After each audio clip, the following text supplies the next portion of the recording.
Halo, selamat siang. Selamat berjumpa kembali dengan saya. Perkenalkan, nama saya Anastasia. Saya dari mahasiswa Universitas Terbuka dengan Fakultas EPKIP dengan program studi S1 Pendidikan Biologi. Kali ini kita akan membahas tentang materi pembelajaran. Tapi sebelum membahas materi pembelajaran, terlebih dahulu saya akan menyampaikan pokok-pokok bahasan materinya. Ada 3 yang akan kita bahas. Yang pertama adalah wujud zat, yang kedua adalah sifat-sifat zat, yang ketiga adalah perubahan zat. Di akhir materi ini saya akan secara langsung mempraktikkan dengan gunakan bahan dan alat yang sederhana. Mari kita membahas materi ini. Sebelum membahas materi ini, kita harus tahu dulu apa itu zat. Apa itu zat? Zat adalah sesuatu yang memiliki massa dan menepati ruang atau memiliki volume. Itu adalah definisi dari zat. Zat ada 3 jenis. Yang pertama adalah zat padat, yang kedua adalah zat cair, yang ketiga adalah gas. Yang pertama, apa itu zat padat? Zat padat adalah di mana keadaan benda, volume dan bentuknya tetap. Sedangkan zat cair adalah di mana volumenya mengikuti bentuk wadahnya. Sedangkan gas adalah suatu fase pada benda. Itu adalah ketiga dari jenis zat. Sekarang mari kita membahas juga tentang sifat-sifat zat. Sifat-sifat zat ada 2. Yang pertama sifat zat secara ekstensif dan yang kedua adalah secara intensif. Yang pertama secara ekstensif. Apa itu sifat zat secara ekstensif? Sifat zat secara ekstensif adalah sifat zat yang bergantung pada jumlah zat. Contohnya adalah volume dan massa. Itu salah satu sifat zat secara ekstensif. Yang kedua, sifat zat secara intensif. Sifat zat secara intensif adalah sifat zat yang tidak bergantung pada jumlah atau ukuran zat. Contohnya adalah sifat fisika dan sifat kimia. Itu salah satunya dua sifat-sifat zat. Sekarang, mari kita akan membahas tentang sifat zat secara intensif. Ada 2, sifat fisika dengan kimia. Kita akan membahas sifat-sifat fisika.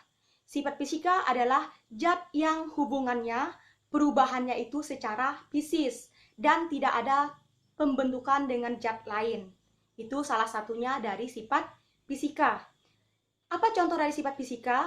Contoh dari sifat fisika misalnya warna, bau, rasa, kerapatan, kelarutan, titik dedih, titik beku, daya antar listrik, kemagnetan, kelarutan, dan kekerasan. Ada 11 dari contoh sifat fisika. Kemudian ada juga sifat kimia. Sifat kimia adalah sifat yang menunjukkan kemampuan suatu zat untuk melakukan reaksi kimia atau sifat yang menyatakan interaksi antar zat. Apa contoh dari sifat kimia? Contohnya adalah mudahnya tidak suatu zat terbakar, kestabilan, dan perkaratan. Itu contoh dari sifat kimia. Sekarang kita akan membahas tentang perubahan fisika dan perubahan kimia. Yang pertama yang mau kita sampaikan adalah perubahan fisika. Perubahan fisika ada ciri-cirinya. Ciri-ciri dari perubahan fisika adalah tidak terbentuk zat jenis baru. Yang kedua adalah zat yang mengalami perubahan dapat kembali ke bentuk semula. Yang ketiga adalah perubahan yang terjadi diikuti dengan perubahan fisis atau fisika. Itu salah satunya ciri-ciri dari perubahan fisika. Sekarang, apa contoh perubahan fisika? Contoh perubahan fisika banyak ya di dalam kehidupan sehari-hari. Di sini saya cuma mengambil 3 sampel contoh saja. Contoh yang pertama, misalnya es mencair. Itu contoh yang pertama.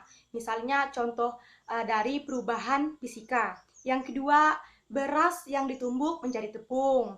Yang ketiga adalah kayu dipotong-potong kecil-kecil menjadi kursi. Itu salah satu contoh dari perubahan fisika. Sekarang mari kita ke perubahan kimia. Ciri-ciri dari perubahan kimia adalah, ini kebalikannya tadi dari perubahan fisika. Kalau perubahan kimia terbentuk jenis zat baru, itu yang pertama. Yang kedua, zat yang berubah tidak dapat kembali ke semula. Dan yang ketiga adalah perubahan yang terjadi diikuti oleh perubahan kimia atau melalui reaksi kimia. Pada perubahan kimia di sini, proses reaksi kimianya melalui adalah misalnya pembakaran, pembusukan, perkaratan ataupun korosi. Itu salah satu reaksi kimia. Kemudian, contoh dari perubahan kimia, ada 3 juga yang saya ambil di sini. Banyak ya contoh di dalam kehidupan sehari-hari. Contoh yang pertama adalah kertas yang dibakar. Kemudian contoh yang kedua adalah besi berkarat. Dan contoh yang ketiga adalah kayu dibakar. Itu secara teori yang saya sampaikan yang berkaitan dengan materi pembelajaran yang akan saya sampaikan ini. Sekarang, mari saya akan mempraktikkan dari contoh perubahan pada fisika dan kimia.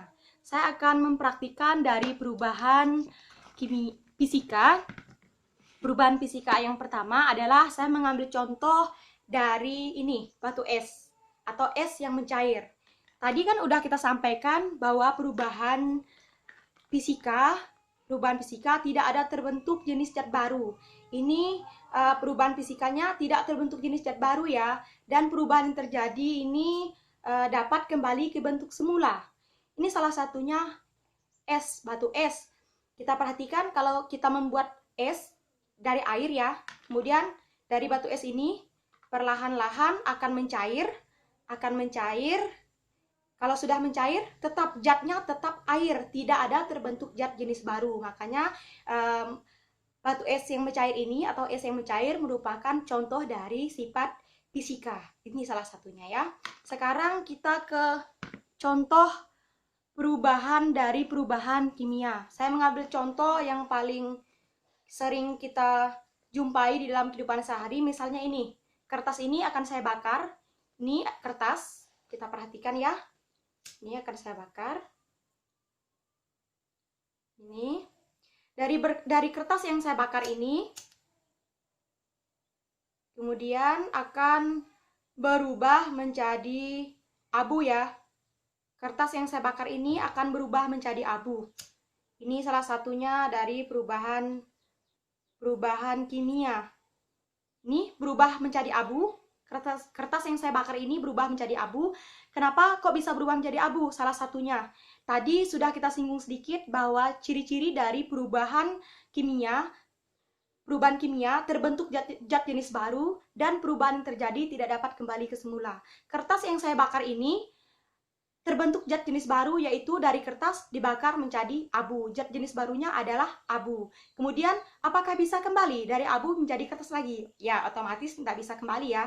Makanya saya mengambil contoh dari perubahan kimia, yaitu kertas yang dibakar itu. Sekarang saya juga mempunyai satu contoh. Ini ada lilin. Ada lilin juga. Ini lilin ini akan saya bakar. Kalau lilin yang dibakar ini perlahan-lahan kita perhatikan. Kalau lilin yang dibakar ini ada 2 perubahan ya, yaitu perubahan fisika dengan kimia. Di mana perubahan fisikanya? Kalau perubahan fisikanya, lilin yang dibakar ini mencair, ini dari lilin kemudian mencair, tetap jadi lilin lagi ya. Sedangkan yang perubahan kimianya ini dari sumbu lilinnya ya, yang terbakar. Jadi makanya lilin ini merupakan ada 2 perubahannya, fisika dengan kimia. Kalau kimianya tadi adalah yang lilinnya mencair, sedangkan yang kimianya adalah sumbunya yang terbakar ini. Ini ya. Oke, hanya ini saja yang dapat saya sampaikan tentang materi pembelajaran ini. Terima kasih, semoga bermanfaat. Mohon maaf jika ada kekurangan. Salam sehat, selamat siang.